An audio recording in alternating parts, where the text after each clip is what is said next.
Swayam Prabha. Digital India. Educated India.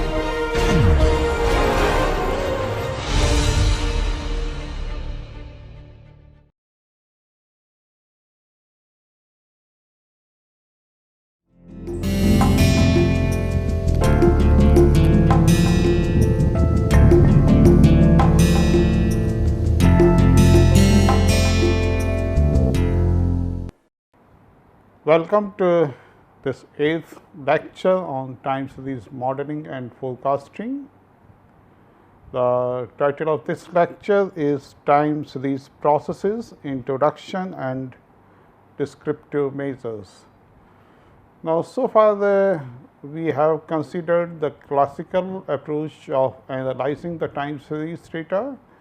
In the classical approach, we decompose the variations in the time series into 4 major components: trend, seasonal, cyclical and irregular. Now, the problem with this classical approach is that it does not provide you any idea of how the current observation is affected by the past observations or past shocks. So, it totally relies on the movement of the time series, the variations of the process. Say trend component, it is a long term movement; seasonal component, it is a periodic movement with period less than 1 year, etc. But how the process is evolving through the past observations, you do not get any idea of how the process is evolving through the past observations or past shocks. So, here are few shortcomings of the traditional method of decomposing time series in various components. It does not provide an insight of link between current observation with the past observations. You do not have any such kind of model in the classical approach which links the current observation with the past observations. Then how the process has evolved due to interaction of past observations and past shocks. You do not get any idea of this phenomena, how the current observation is interacting with the past observations. Now, in lecture 2, we have considered the regression models. In the regression models, we consider bivariate data, YTXT say, and then if x and y are highly correlated, x is your input variable or independent variable, y is your output variable or dependent variable.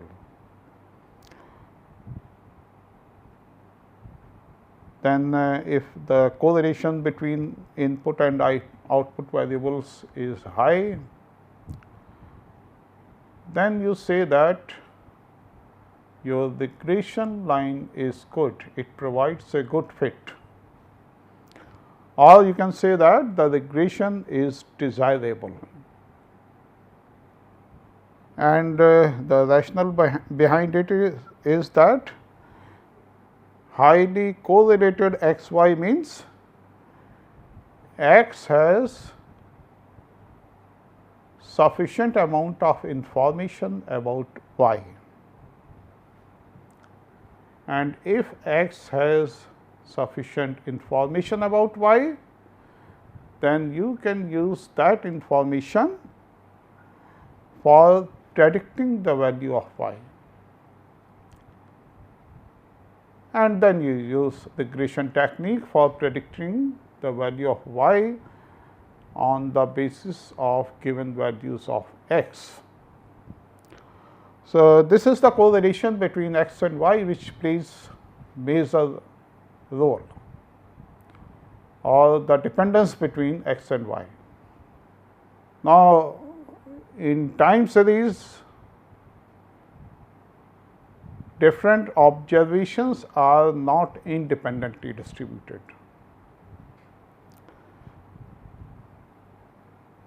So, the correlation might exist between different observations. Now, the question is it possible to utilize, is it possible to exploit this correlation in time series observations to get improved forecasts? So, on one hand, since the observations of the time series are correlated, you cannot apply classical inference procedures. This is a drawback of time series observations. But you can make use of this drawback so that it becomes advantage for you. You can exploit this correlation structure of the time series for providing improved forecasts. But if you want to utilize this kind of correlation structure, you cannot use as such you cannot use the classical procedure for analyzing the time series. So, now I come to the Box-Jenkins approach. This approach became popular after Box and Jenkins published a book on time series in year 1970. The main objective of Box-Jenkins approach is rigorously studying the past observations of a time series. It aims at rigorously studying the past observations of a time series, and then it attempts to develop an appropriate model describing the inherent structure of the series.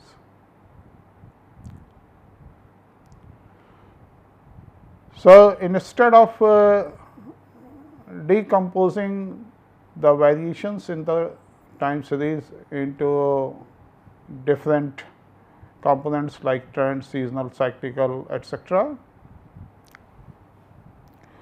it attempts to develop an appropriate model for the time series, and actually that model links the current observation with the past observations and past shocks. And if you can successfully develop such kind of model which links the current observation with the past observations and past shocks, then you get the information how the process is evolving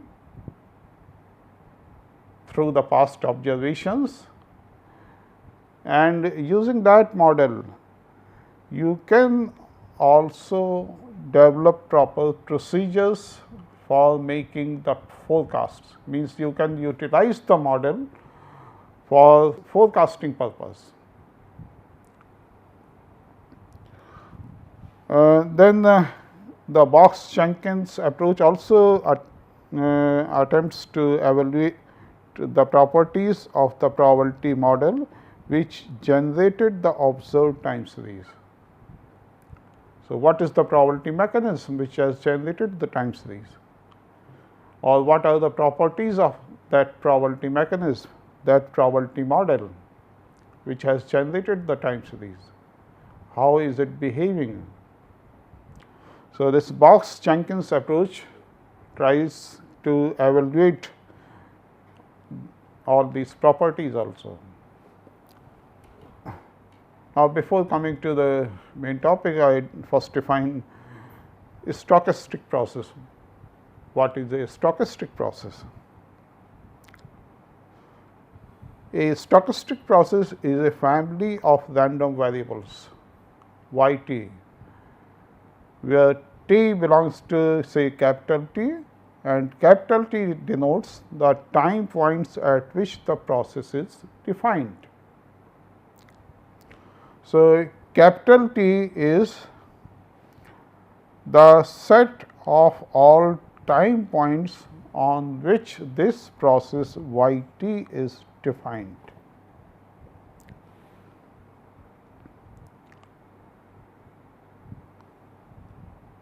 So, this stochastic process is not just a single random variable, it is a family of random variables. For a particular t, you get a particular random variable y t, and then for all t, if you consider the set of all y t's for t belonging to capital T, then you get a family of random variables, which is called a stochastic process. Then for a particular t belonging to capital T, suppose S is the set of all possible values of y t, then S is called the state space. For a random variable, such kind of a space is called the sample space. Here it is called the state space. So, y t is a random variable taking values in the state space S, and then this is a common notation. Usually we denote the random variable by y within bracket t if t is continuous, and y subscripted y t if t is discrete. Then this stochastic process y t evolves in time t according to probabilistic laws, and this process provides a probability model for the analysis of time series.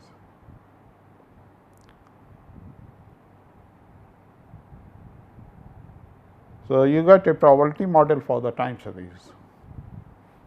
Now, the infinite set of all possible time series is called the ensemble. Remember, for each particular t, you have a state space capital S in which y t can take value, then small t belongs to capital T. So, small t also varies. So, you have an infinite set of all possible time series, and such kind of infinite set is called the ensemble. And if you observe a particular time series or a particular member of the ensemble, then that particular member is a particular realization. So, when you observe a particular time series, the observed time series is a particular realization of infinite set of time series, which might have been observed.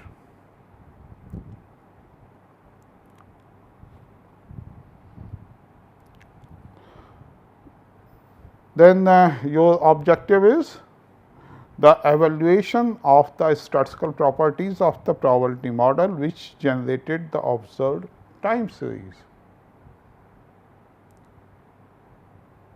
Now, this is something like the regression. What we do in the regression? In the regression also, a relationship between x and y has generated your bivariate data. So, that relation is your probability model. So, your data is generated by a probability model,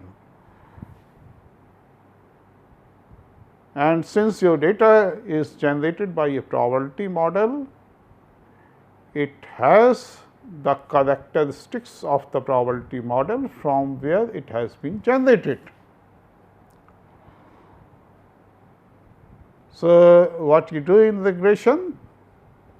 You try to find out, you try to identify, you try to observe those characteristics of the probability model using your bivariate data.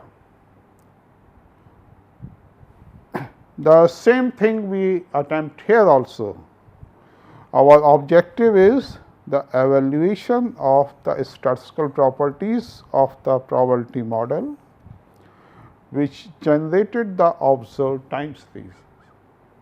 So, it is the probability model which has generated the time series, and since the probability model has generated the time series must be having some information about the characteristics of the probability model from where it has been generated. So, on the basis of observed time series, you try to study, to evaluate the statistical properties of the probability model which has generated it.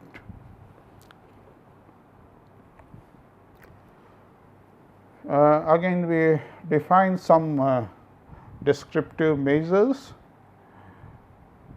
which are quite useful in studying the properties of the time series. Now, for describing the marginal behavior of yt at a particular time point, we define mean function, say mu t, which is simply the expected value of yt. So, expectation of yt is equal to mu t, and this mu t is called the mean function. Similarly, variance function sigma square t is equal to expectation of yt minus mu t square. And then the measure of extent of dependence between yt and yt plus k is, now we define some measures of dependence between yt and yt plus k. So, the first measure is autocovariance function. We also write it as ACVF, autocovariance function, and we denote it by gamma k t. It is the covariance between yt and yt plus k. Again, covariance is defined as expectation of yt minus mu t into yt plus k minus mu t plus k. Obviously, if you take k equal to 0, then what you get? For k equal to 0, you get expectation of yt minus mu t square, which is the variance of yt, or sigma square t. So, if you take k equal to 0, gamma 0 t is equal to sigma square t.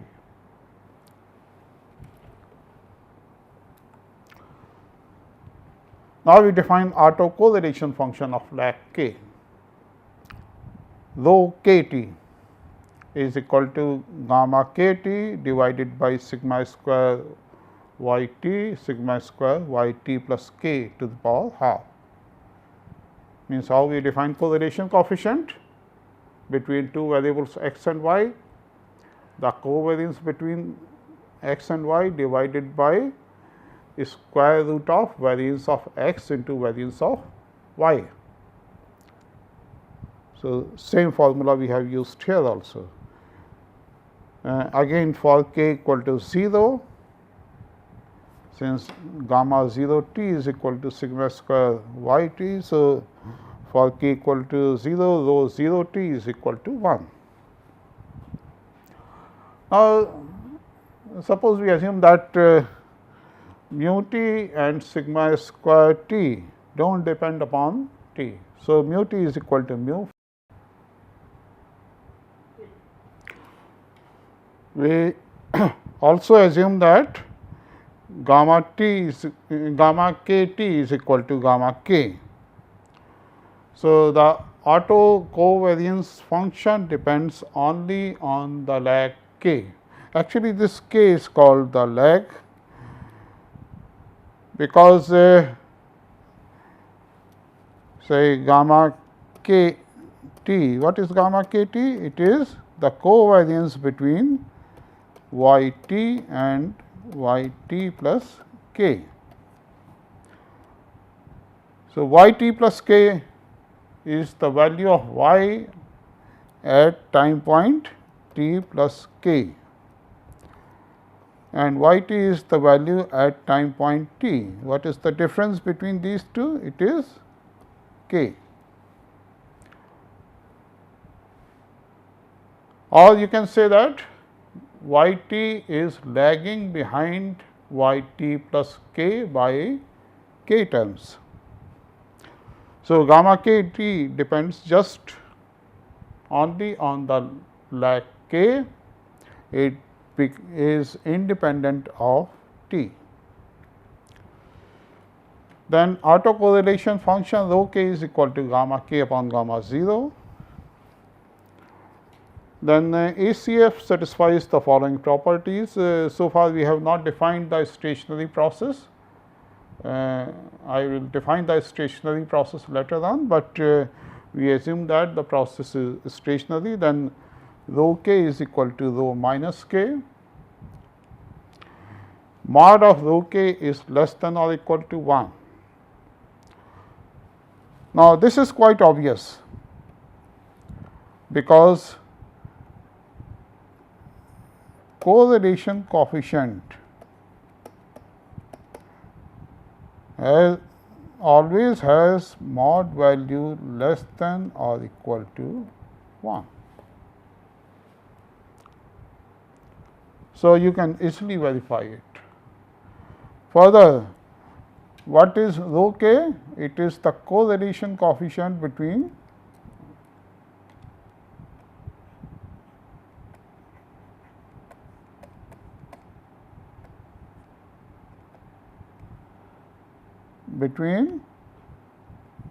y t and y t plus k.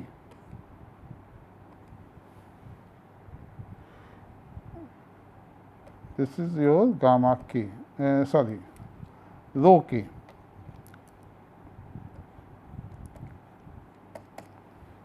And rho minus k is equal to, this is the correlation coefficient between y t and y t minus k.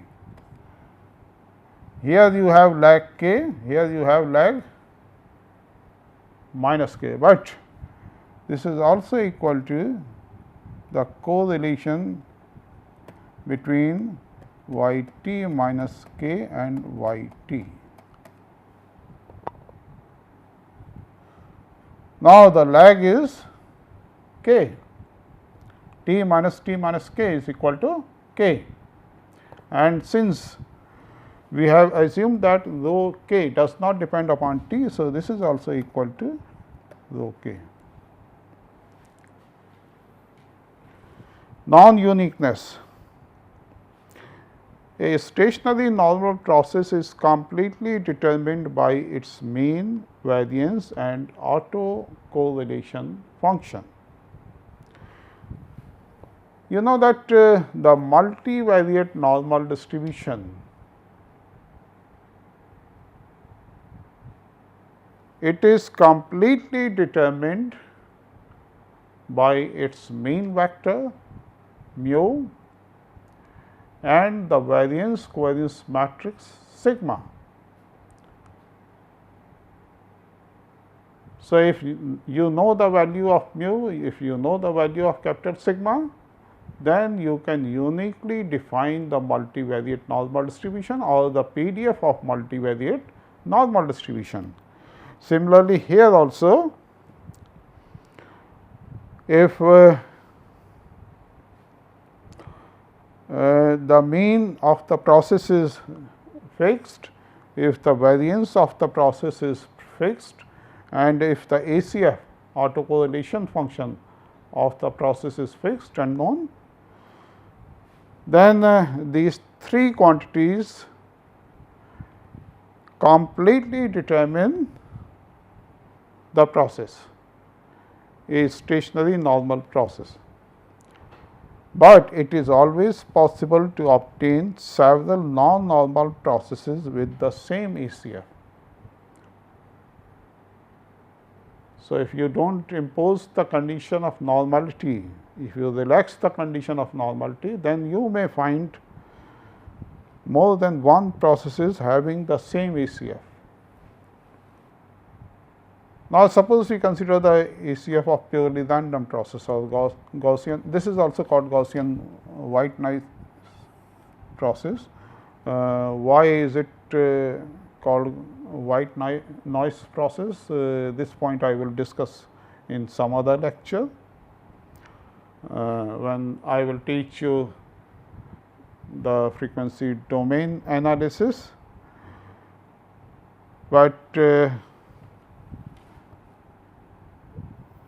rho k is equal to, now purely random process means it is just like the irregular component of the time series, means UTs are identically independently distributed,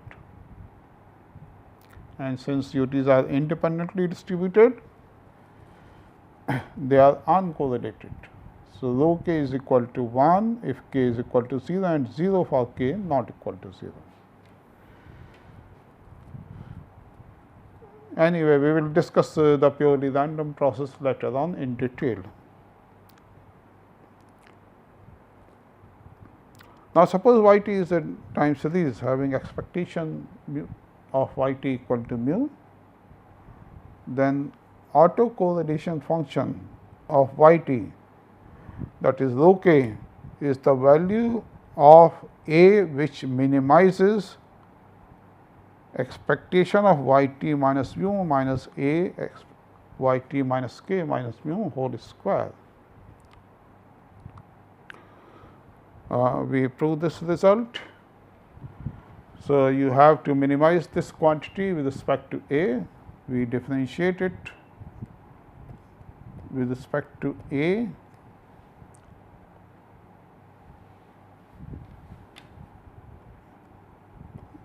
and differentiating it with respect to A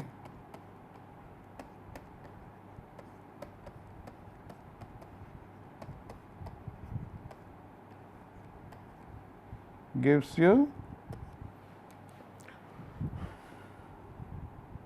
2 times expectation of y t minus mu minus A y t minus k minus mu into y t minus k minus mu, and you get minus sign here, and then you put it equal to 0. This implies that, just take this minus 2 towards the right hand side, the expectation of y t minus mu into y t minus k minus mu is equal to gamma k minus A times expectation of y t minus k minus mu. You get expectation of y t minus k minus mu square here, which is gamma 0 equal to 0, and then this implies that A is equal to gamma k upon gamma 0, which is rho k.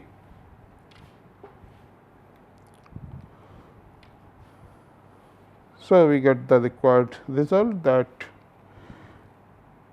the ACF rho k is the value of A which minimizes this quantity. Now, we define the sample autocorrelation function and sample autocovariance function of lag k. Now, suppose you have n observations y1, y2, yn, this is the observed time series. Then first we form n minus 1 pairs. Say you form the pairs y1, y2, y2, y3, so on yn minus 1, yn. So, you form n minus 1 pairs. Then the sample auto correlation coefficient, or it is also called the serial autocorrelation coefficient of lag 1 is defined as R1 equal to now actually you have pairs of observations. So, it is just like defining the correlation coefficient for this pair of observations.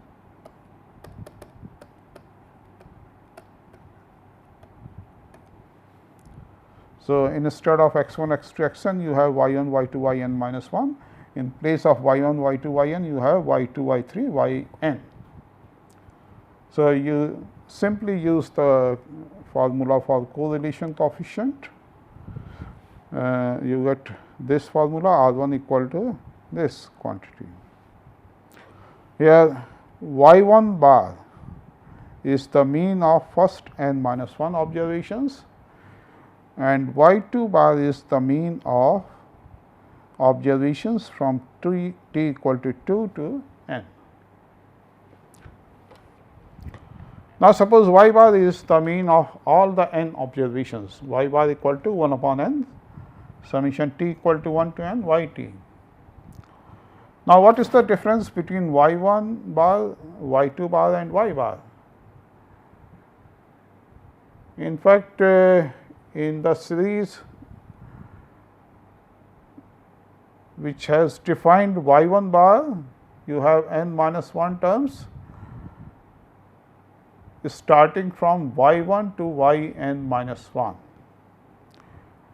The series which has on the basis of which you have defined y2 bar has terms from y2 to yn, and the series on the basis of which you have defined y bar has terms y1 to yn. So, there is not much difference between the means, and at least when n is large, you will not find much difference between y1 bar, y2 bar and y bar.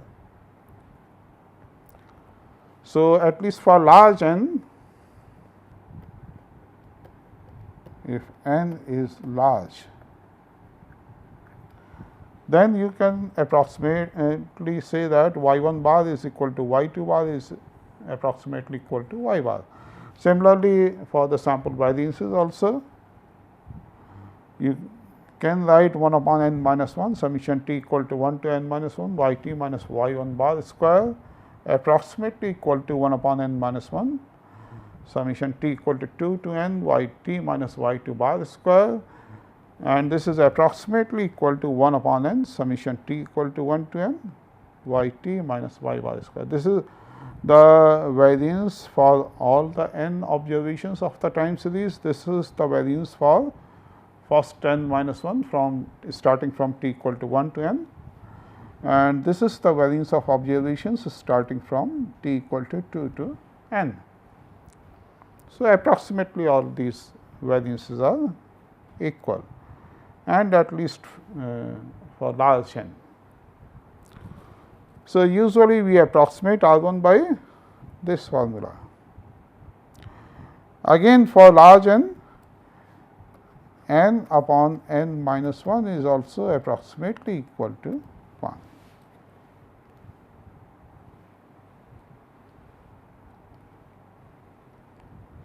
Or the n minus 1 is approximately equal to n. So, you can write R1 approximately equal to summation t equal to 1 to n minus 1 yt minus y bar yt plus 1 minus y bar divided by summation t equal to 1 to n yt minus y bar square.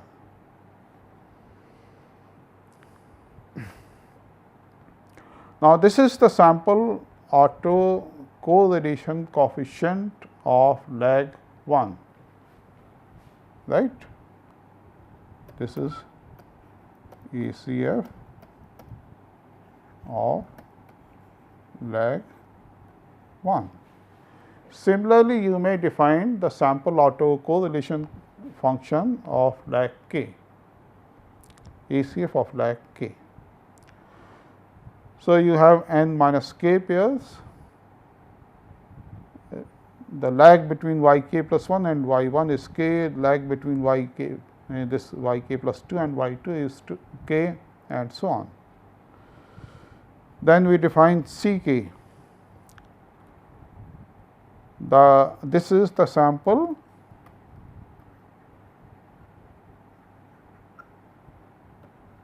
ACVF, autocorrelation function,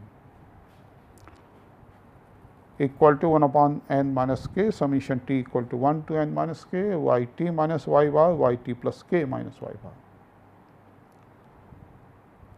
which is approximately equal to 1 by n, summation t equal to 1 to n minus k, y t minus y bar, y t plus k minus y bar. So, approximately for large n, n minus k is written as n. So, sample autocorrelation function of lag k, R k is defined as summation t equal to 1 to n minus k, y t minus y bar, y t plus k minus y bar divided by summation t equal to 1 to n, y t minus y bar square. Now, suppose you divide both the numerator and denominator by n, then what you get in the numerator? This numerator is C k and denominator is C 0. So, R k is equal to C k upon C 0.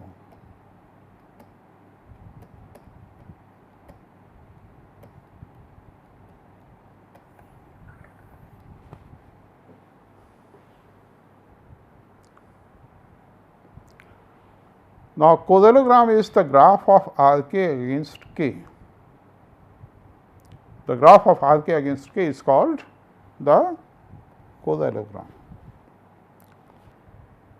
Now, this autocorrelation function actually plays very important role in identifying a proper model for your time series.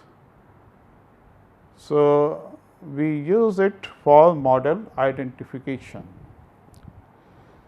Another tool which is also very frequently used for model identification purpose is the partial autocorrelation function. The partial autocorrelation function of order k, say alpha k, is the partial correlation coefficient between y t and y t minus k, conditional on the intermediate values of the process.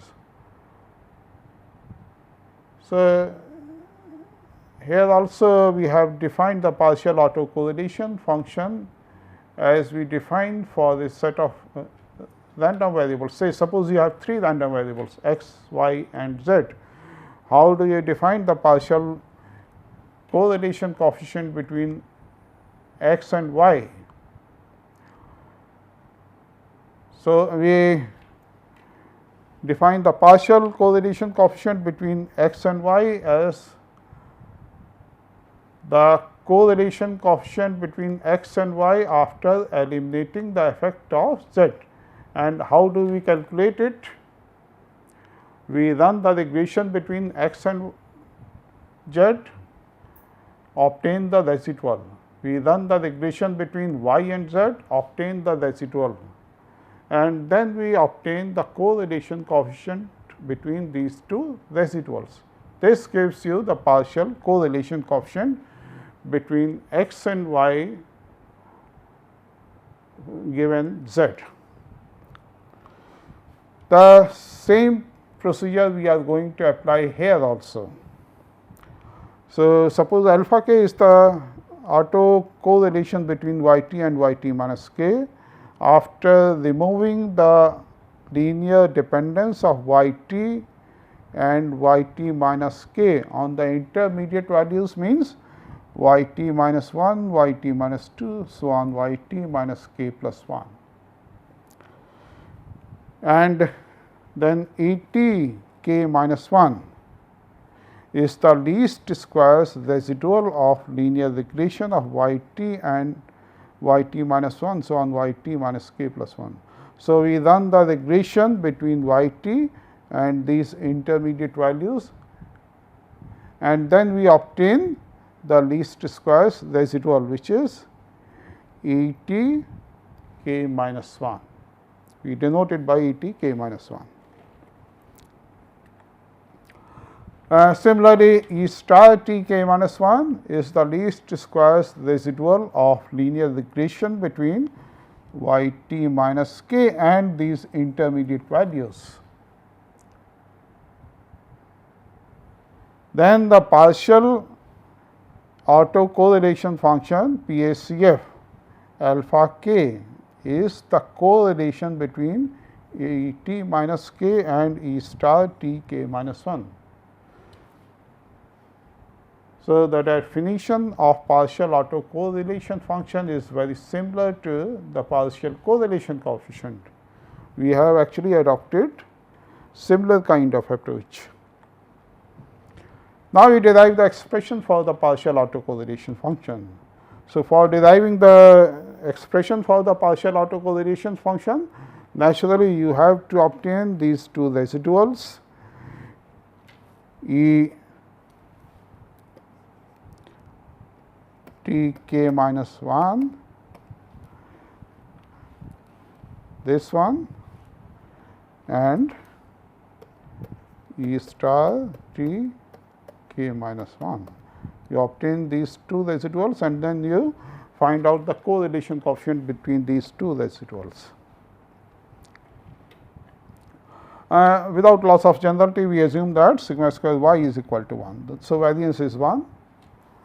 So, that you do not have to divide by the variance each and every time. So, again the process has variance which does not depend upon t. We assume that the variance does not depend upon t.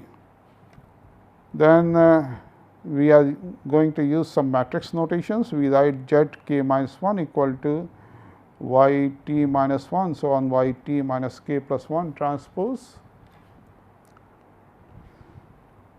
Then we have expectation of y t z k minus 1 equal to, we write the value of z k minus 1.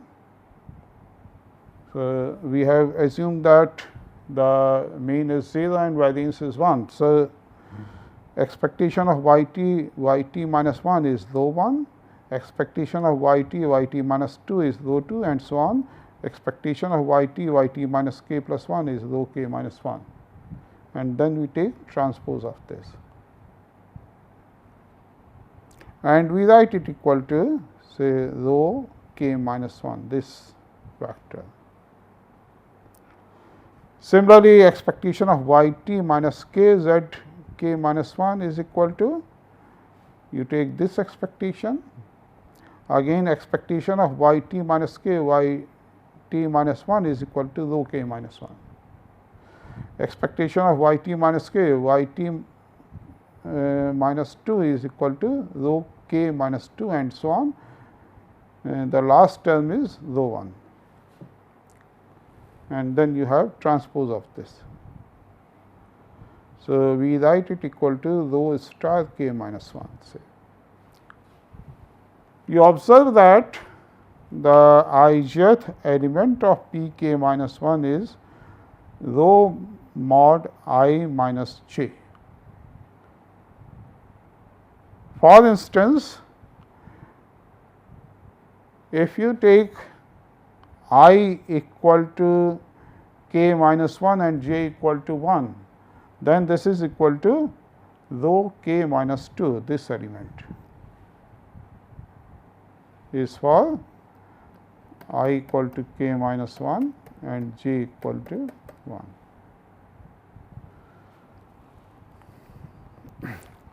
Now, suppose R mod I minus j denotes the ijth element of the inverse of this matrix, p k minus 1 inverse.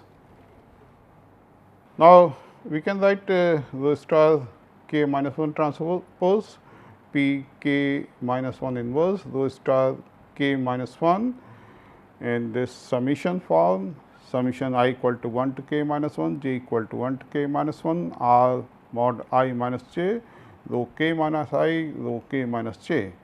And then we take I transpose I dash equal to k minus I, j dash equal to k minus j. So, you can write this summation in this form, and then ultimately this is equal to rho k minus 1 transpose p k minus 1 inverse rho k minus 1. So, this shows that these two quantities are equal. Now, suppose E t k minus 1 is the least squares residual of linear regression between y t and z k minus 1. So, for obtaining E t k minus 1, you have to minimize eta 1, just like the method of least squares, and then you can write eta 1 as 1 plus alpha transpose p k minus 1 alpha minus twice alpha transpose rho k minus 1. We differentiate eta 1 with respect to alpha and put it equal to 0, and this leads to alpha equal to p k minus 1 inverse rho k minus 1.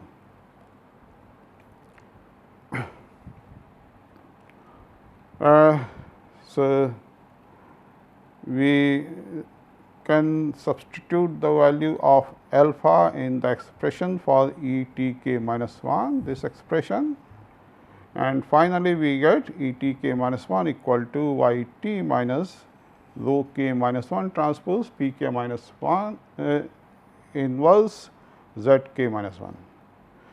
Similarly, you can obtain the least squares residual of linear regression of y t minus k on z k minus 1, and we denote the residual by E star t k minus 1, and the final expression for E star t k minus 1 is y t minus k minus rho star k minus 1 transpose p k minus 1 inverse z k minus 1. So, these are the expressions for two residuals, and your objective is to find the correlation coefficient between these two residuals. Then first we obtain the variances of these residuals. Variance of E t k minus 1 is equal to square expectation of square of this quantity. Now, if you take a square of this quantity and then you take expectation, then the first term is y t square, expectation of which is 1, and similarly you can find the expectation of other terms, and the final expression is 1 minus rho k minus 1 transpose p k minus 1 inverse rho k minus 1, and you can easily verify that the variance of E star t k minus 1 is also the same. So, the variances of these two residuals are equal, and this is the expression for their variances. Now, you have to obtain the covariance between E t k minus 1 and E star t k minus 1. The covariance is given by expectation of product of these two terms. So, we take product of these two terms. So, y expectation of y t and y t k minus 1 gives you rho k. Similarly, expectation of minus rho k minus 1 transpose p k minus 1 inverse z k minus 1 into y t k minus 1. So, you can easily verify that expectation of z k minus 1 into y t minus k is equal to rho star k minus 1. Similarly, you can find the other expectations, and finally, you get this expression for the covariance between these two terms, these two residuals. This is the final expression for the partial autocorrelation function of order k. Simply you have to take this covariance in the numerator and this variance in the denominator. So, this expression gives you the final expression for the partial autocorrelation function. Just take note, stop here. So, in this lecture we have defined various moments of the time series process, like mean of the process, variance of the process, autocorrelation function, autocovariance function, and then we have also derived the formula for the partial autocorrelation function. And we have also defined the corresponding sample quantities, sample mean, sample variance, as well as sample autocorrelation function and sample autocovariance function. These partial autocorrelation function and autocorrelation function play very important role in identifying a process, particularly their sample estimates. If you take the sample estimate of autocorrelation function, say suppose R k is the estimate of rho k, and you plot R k against k, then this plot is called the correlogram, and using this correlogram you can identify or you can distinguish between different time series processes. Similarly, if you consider the sample estimate of partial autocorrelation function, which you can easily obtain by replacing the parameters by sample estimates in the expression for partial autocorrelation function.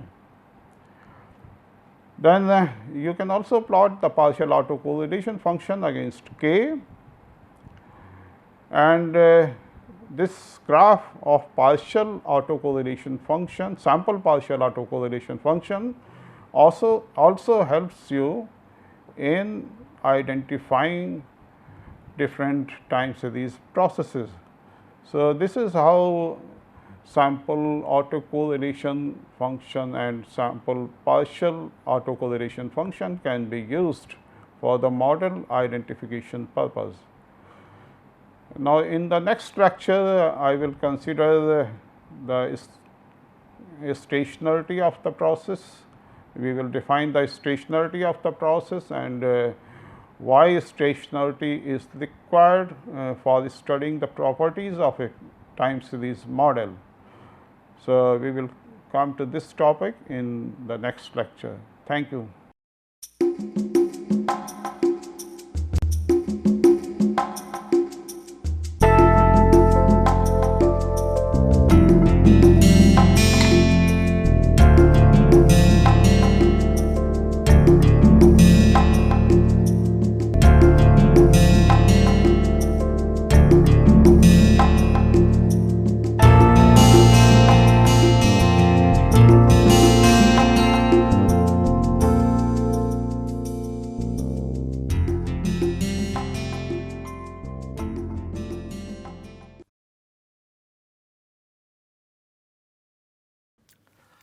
Hello and welcome to this piece of literary snippet. Perhaps the most popular literary genre after novel is the short story. Sharp, compact narratives whose charm lies not only in what is said, but also in what remains unsaid. Today I will be reading one of the shortest instances of a short story that I have ever encountered, and indeed the very charm of this particular story that I am going to read out today lies in the way it abruptly ends. It is an ancient tale from Mesopotamia which has been retold by several authors, among whom the name of Somerset Maugham stands out. The adaptation that I'll be reading out is perhaps the closest to the one that Maugham wrote. The story is titled, in all of its adaptations almost, as Appointment in Samarra. Here is the story. A merchant in Baghdad once sent one of his servants to the market. The servant was supposed to buy provisions for the merchant, but when he returned, he came back empty-handed. Indeed, the servant had all gone white, and trembling with fear, he told his master that he had met death in the marketplace.